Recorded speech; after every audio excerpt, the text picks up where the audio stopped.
Hello and welcome back to what is presumably the high-tension finale of The Evil Within 2. I am, as always, the social solipsist, and we're gonna find Lily.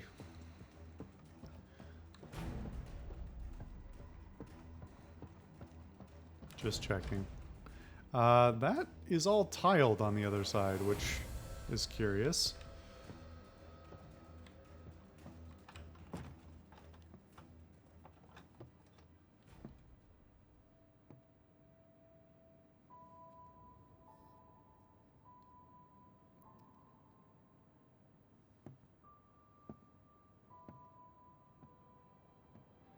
Wipe off your face, dude. You're covered in blood. Lily. My sweet little girl. Dad? It's me, Lily. I'm here. Is it really you? Shh. It's really me. I'm here to take you home. You mean we're not home? No, baby. But we will be soon. So tired. Go back to sleep. When you wake up, we'll be safe again.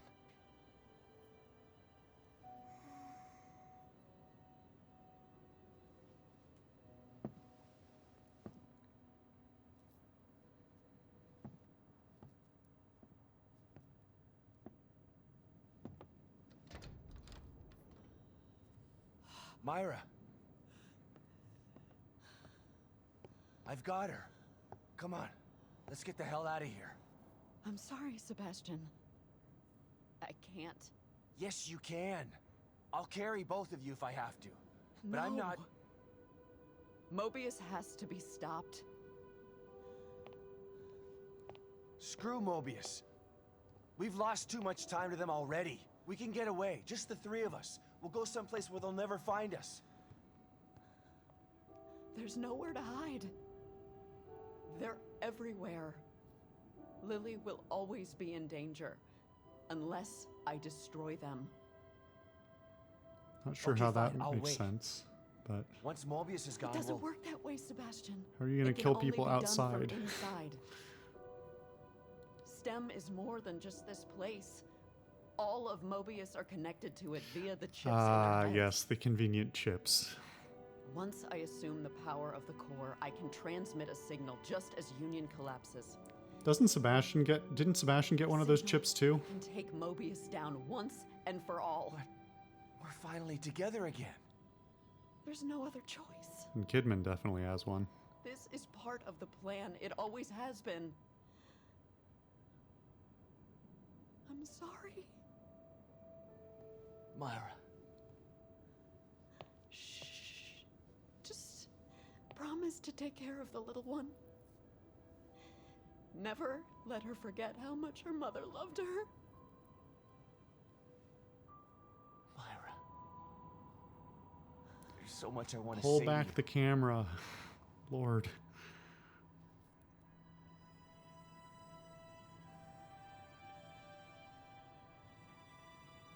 You don't have to say anything. I've been watching you all this time. I know how you've suffered, what they did to you, what I did to you. You didn't ask for any of this. You've been into hell twice for it. It's time for you to leave now. To live the life that was taken from you.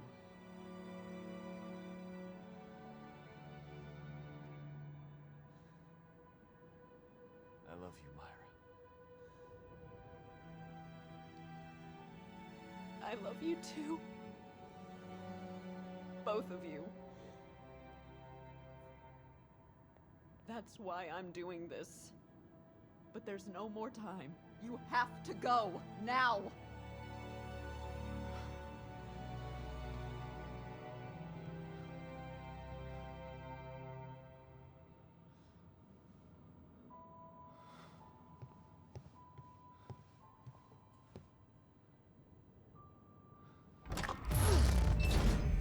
Come get me, assholes. That was loud. All right, before we get any further, I just want to talk about that scene for a second. For one, I'm not much one for kids or families or whatever. I don't have any interest. But that was genuinely tender and pretty well done. On the other hand, the need for Myra to sacrifice herself it makes sense in the universe, but still is rather contrived and doesn't have to be that way. It's just, for melodrama mostly. The third part that really sort of undercuts the others is that as much as currently we have this attachment to Sebastian and this like empathetic feeling towards his plight, he's still like, if you think back to the first 3/4 of the game, he's not a very nice or caring or good person. He's not a protagonist. And I'm not saying that you can't have nuance there, or even that you can't have an anti-hero of sorts that still ends up in this place, but it's fundamentally unearned. Usually if you write an anti-hero who has a redemption arc or a change of heart, it's more explicit in the ways that they come around. In this case, it's really very much external factors acting on Sebastian's arc, where he has basically 2 moments of these sudden sea changes in his psychology. But even so, that doesn't change the fact that for the first 2/3, 3/4 of the game, and plus the 3 years prior when he was outside of STEM, he's not a good or nice person. He doesn't care about people. He understandably, he appears to be very distraught because, his wife and daughter are gone. And that is to some extent understandable, but that doesn't excuse general shitty behavior. So that really undercuts the scene a little bit. At least it does for me. If it didn't for you and I just ruined it, well, sorry. But also, I'm not sorry. You should expect better out of your narratives. Warning, Alpha 1 emergency. Warning, Alpha 1 emergency. Oh my god. Shit. Kid, hold the hand. Hold your hands steady, please. What the fuck is that?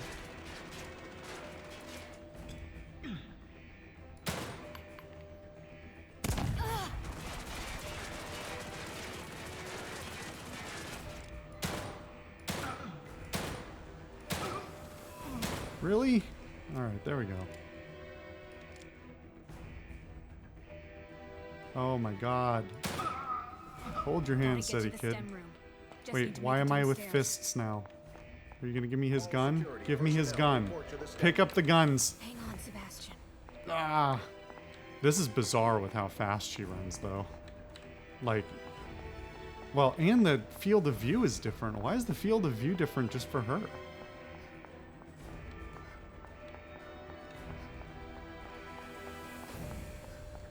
Almost there. All security personnel report to the STEM room. Why did you not pick up a gun? If there's a scene where you could have a gun but don't, I'm gonna be upset. Wait, oh, now you have a gun again. That's a hell of a shot you just made, Miss Shaky Hands. You have a 4-digit code to lock everything down.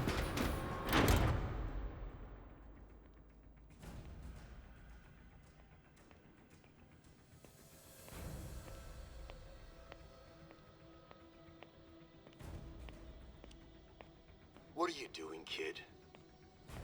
Your actions will only result in your death. You must know this.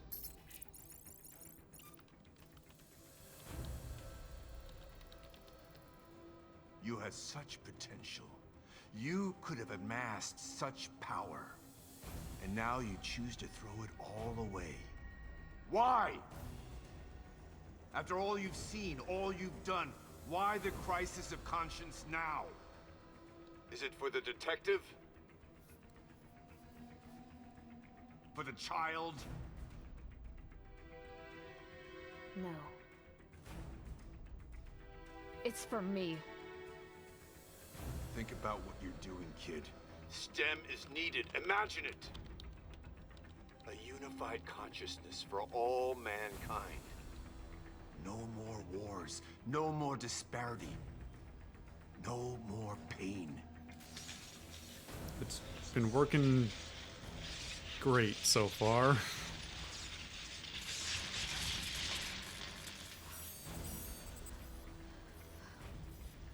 No going back now.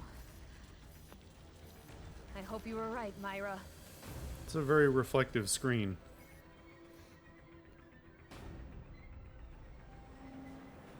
Sebastian, Kidman, I've got her. Where do I go? get to your room. All right, but Myra's staying behind. You know why. Why do I have camera control? Okay. We don't have much time. I'm counting on you, Kidman.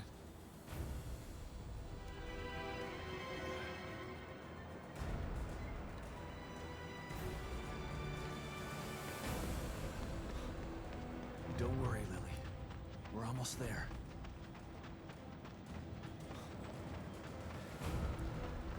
She suddenly... Oh, my Jesus. She suddenly looks like a much bigger kid. Like, she's got to be at least 4.5 feet tall. Maybe 5 feet tall. I mean, look at the size of her legs. That's a big kid. She's not as young as she was in the cutscenes and stuff. I guess it's probably because they, like... Please. They couldn't figure out how else to, or didn't want to, like, reorient the way he was carrying her, and with, like, tiny little legs, it would look funny. I don't know. It's just kind of odd. We're gonna be home soon. What happens if I randomly run one of the places that it drops on my head? Or, I don't know, maybe it just doesn't drop if I'm in the place. It's not too late to stop this, kid. If you do, I promise to kill you quickly. Oh, what a generous offer. Otherwise, the punishment for your betrayal. Is that a... Look at the legendary. PCIe ports on the back there. On the wall. I'm going to be legendary, all right. The 5-foot-long Legendary PCIe for taking ports. you down. A world without choice isn't a utopia. A hive mind only works with a queen that controls it. Join us or die? Well, guess what? There's a third choice. And that's fuck you. You are foolish! But oddly accurate. It's a shame to have to lose you like this, kid.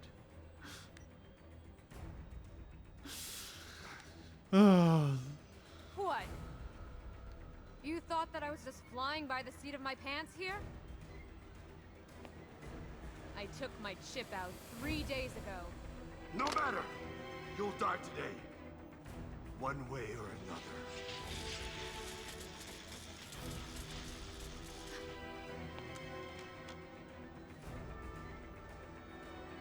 Come on, Sebastian.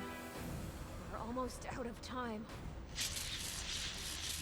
Man, those textures look bad. Guys, just import a higher res texture for the close-ups.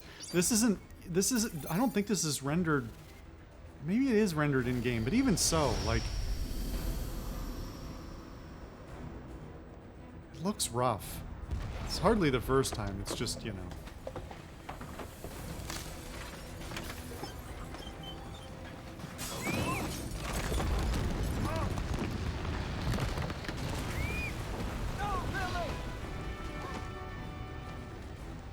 Throw your child.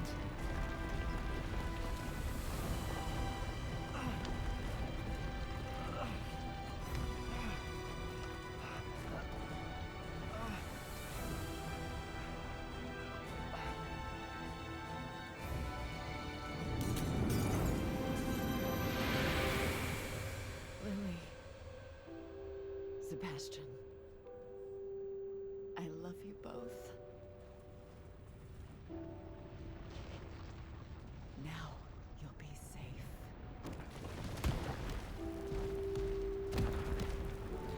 Okay, but if one of those boulders, like, lands on you right now, does the whole plan fail, or are you still in there?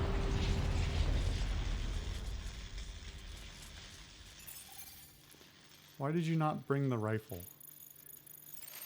System connected to Mobius members ready for final phase. The rest is up to you, Julie. Myra. You did it, Myra. I knew you would.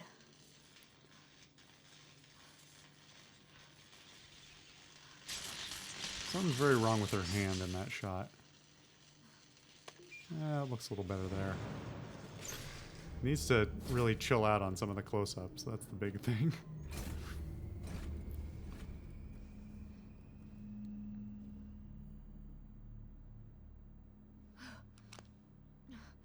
See there. Why one big finger? It looks so weird when you put it at that angle with that lens.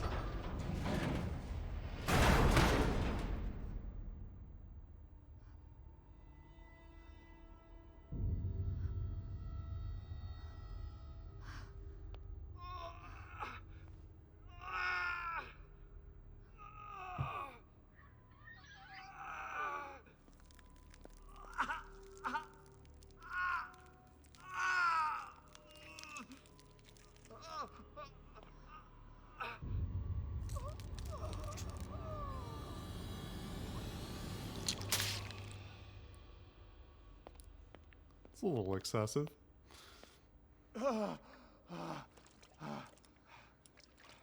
Take it easy, Sebastian. You're safe now. Lily. Where's Lily? I need your help getting her out. Stand over there. I mean, doesn't seem like there's too much of a time crunch. You could give him a second. Hurry! No, you killed all the Mobius members.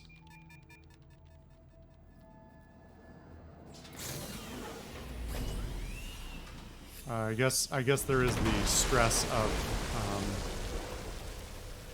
the collapse of STEM and possibly taking her with it, but I don't know, that's again a contrivance. Dude, just just let the doors open. You're not gonna force the hydraulics. Yeah, how old is she supposed to be? She looks big. She looks like borderline teenager.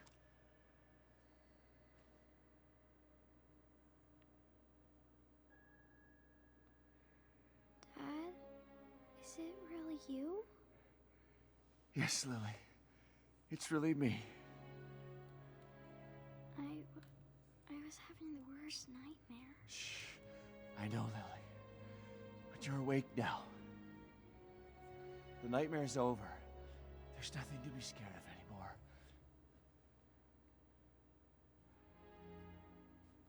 It really is, isn't it? I'm not still inside there, just thinking I'm... It really is over. Thanks to Myra.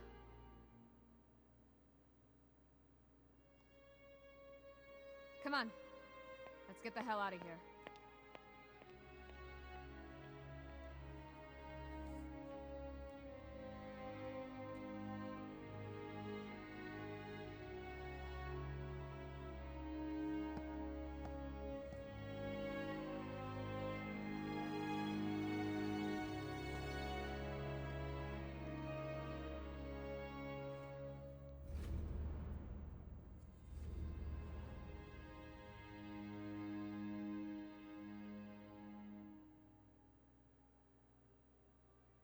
Well, that was The Evil Within 2.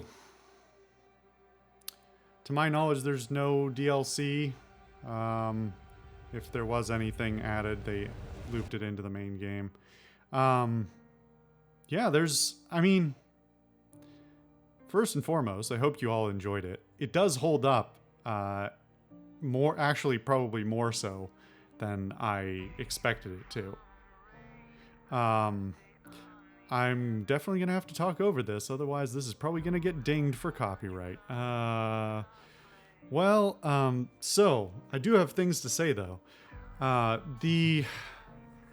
hold on, can I... yes, I can Alt-Tab now, and it won't... I'm going to turn down the volume. even though the music's actually very good, I don't really want to get dinged on the copyright. If you want to look it up, you can look up the music and play it in the background in a separate video. So, Evil Within 2. Obviously, I've said a lot about it already.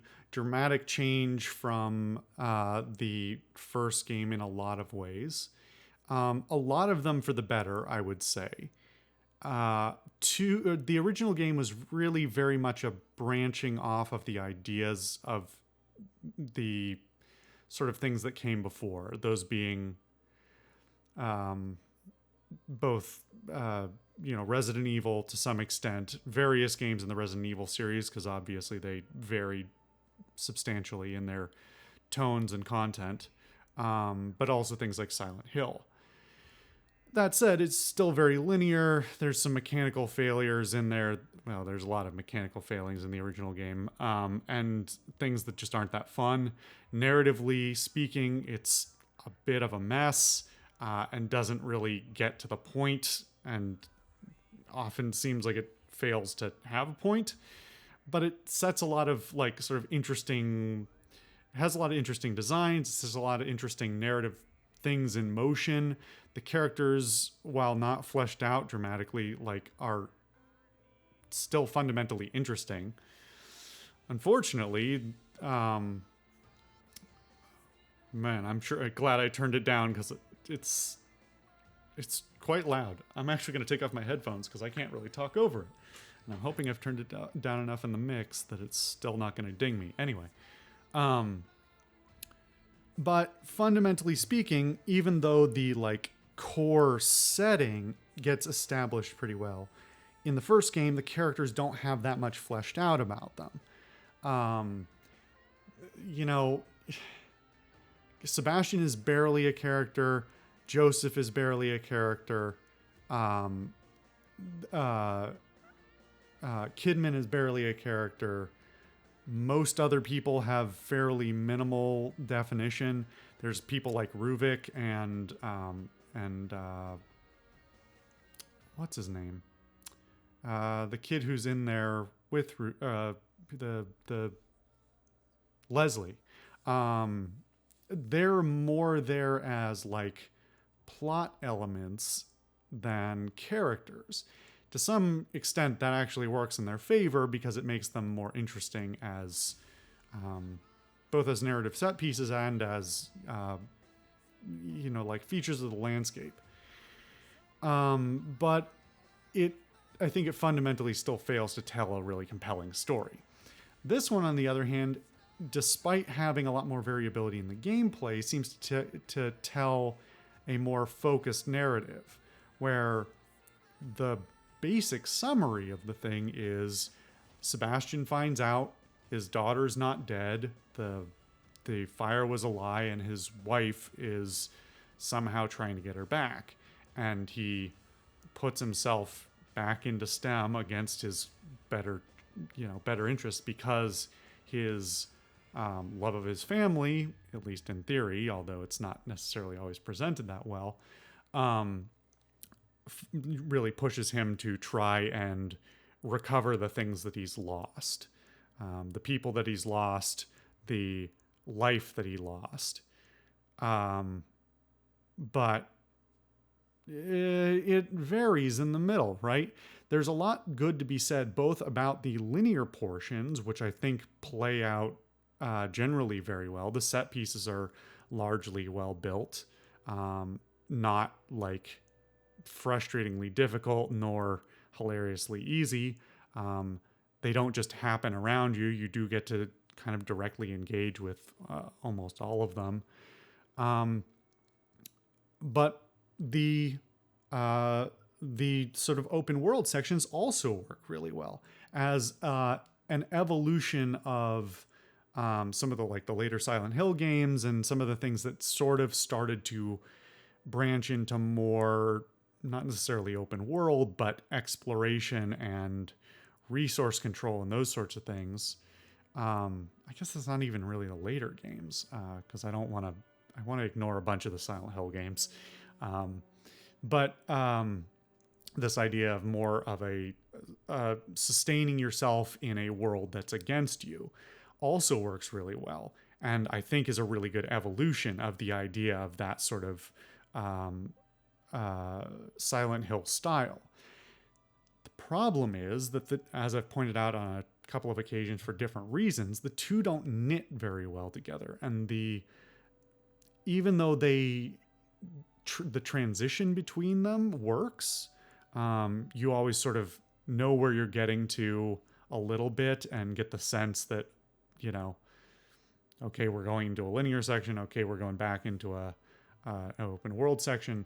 It's a little bit messy. Obviously, there's that one area, I think in like chapter 10 or 11, that I just didn't get the chance to explore because it looked like a linear section. Turns out it was actually open world. But like, it wants you to get it. It's the portion where you're with what's her name, the tough lady who dies. It's not a good sign that I don't know her name. My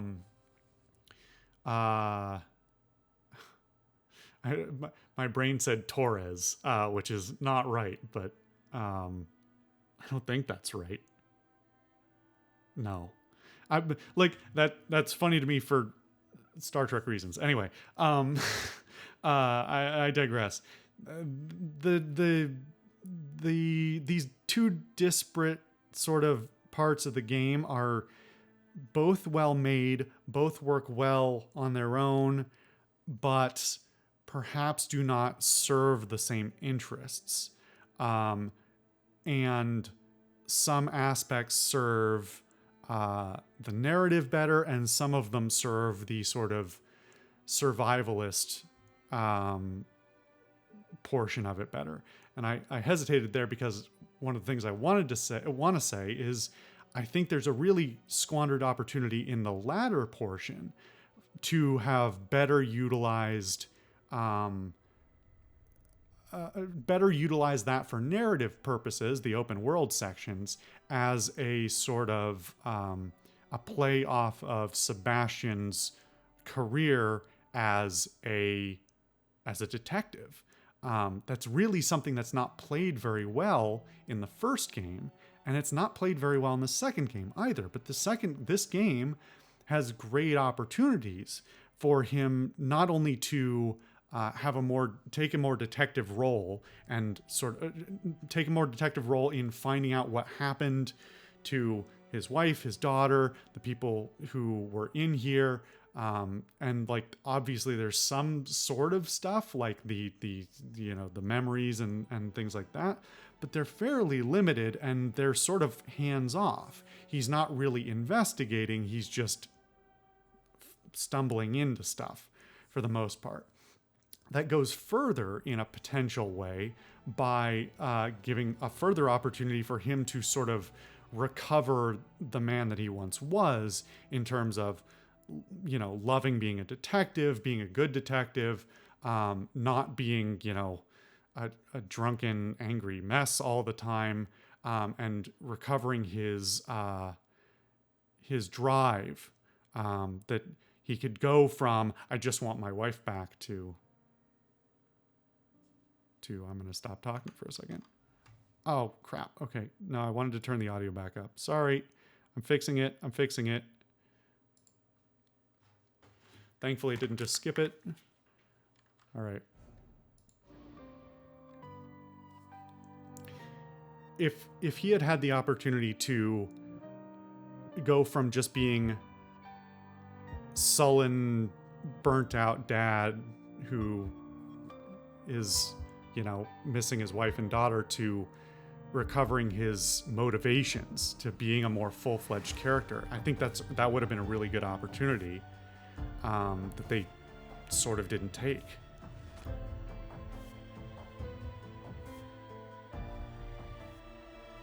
But we can all think hindsight's 20/20, and, you know, an outside perspective. But yeah. I'm just gonna leave the music in here. It's a solid cover.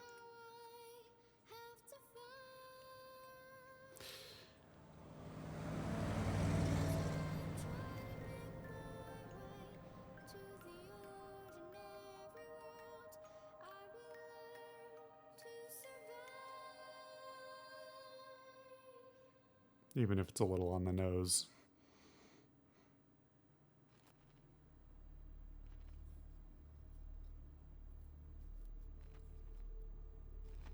So that definitely looks like it's sometime later.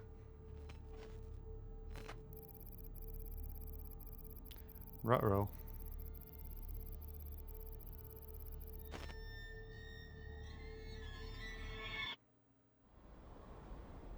Well,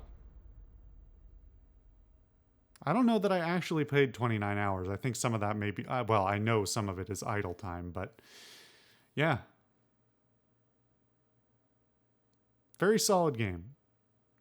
Has a lot of opportunity to be better, but on the whole, I'm still very pleased with it. Couple of final notes. As far as I'm aware, there's been no discussion of there being another sequel to this. I don't think this game sold very well, especially relative to the level of investment that was put into it. I think that's really a shame, not only because I think Mikami is a great artist, but this is not even really Mikami's baby anymore.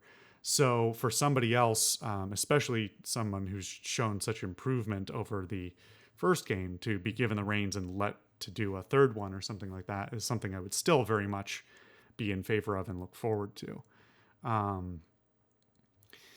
What's interesting is there are, and this ties back into what I was saying about the potential for Sebastian to rediscover his love of detective work, is that they have that stinger 8 episodes, 10 episodes, I don't know, however many episodes ago, about Joseph. And the fact that Joseph's not dead. So if Joseph's not dead, where is he? What's he doing? Was he working for Mobius? Was he in STEM? Presumably not. That's a very, like, sort of happy-go-lucky ending, but they're not going to drive off into the sunset, even though they literally just did. Even if they were to potentially not bring back Sebastian or Lily, and frankly, I think that would be more than fine, because not only is their narrative over, but also emotional investment in Sebastian is questionable. If they refocused another game on either back on Kidman or on Joseph in a different sort of branching narrative, or on a new character entirely, I think there's things to explore in this area. In this world, but also in the sort of evolution of the psychological horror genre, the survival horror genre.